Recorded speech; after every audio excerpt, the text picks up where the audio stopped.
Welcome back. Junagadh જિલ્લામાં સરકાર દ્વારા જાહેર કરાયેલ રત્ન કલાકાર શિક્ષણ ફી સહાય યોજના હેઠળની 2892 અરજીઓમાંથી માત્ર 674 અરજીઓ જ મંજૂર થતા રત્ન કલાકારોમાં ભારે રોષ અને ચિંતાનો માહોલ જોવા મળી રહ્યો છે। ફોર્મમાં તારીખની ભૂલ, ઓછી વિગતો કે ટેકનિકલ ખામી જેવા સામાન્ય કારણોસર મોટા ભાગની અરજીઓ રદ કરવામાં આવતા જૂનાગઢ ડાયમંડ એસોસિએશન દ્વારા મુખ્યમંત્રી અને જિલ્લા કલેક્ટરને આવેદનપત્ર પાઠવવામાં આવ્યું। એસોસિએશનની માંગ છે કે રત્ન કલાકારોની આર્થિક સ્થિતિને ધ્યાને રાખી માનવીય અભિગમ સાથે આ અરજીઓની પુનઃ તપાસ કરવામાં આવે, જેથી તેજસ્વી વિદ્યાર્થીઓ ઉચ્ચ શિક્ષણની સહાયથી વંચિત ન રહી જાય।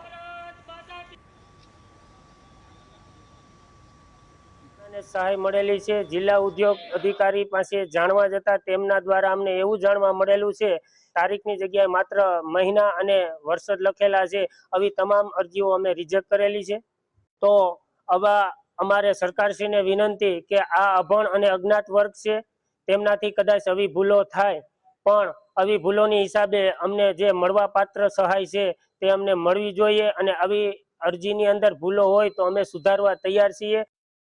કે જે રત્ન કલાકારને રત્નદીપ સહાય યોજના લાગુ પાડવાની હતી એમાંથી 20% મળેલ છે, 80% મળેલ નથી અને 80% નથી મળેલ એટલે આવેદનપત્ર આપીએ છીએ। વહેલી તકે આપવા માટે અમે ખાસ આવેદનપત્ર આપેલું છે। કલેક્ટર સાહેબને અમારી વિનંતી છે કે આ તાત્કાલિક ધોરણે એને મંજૂર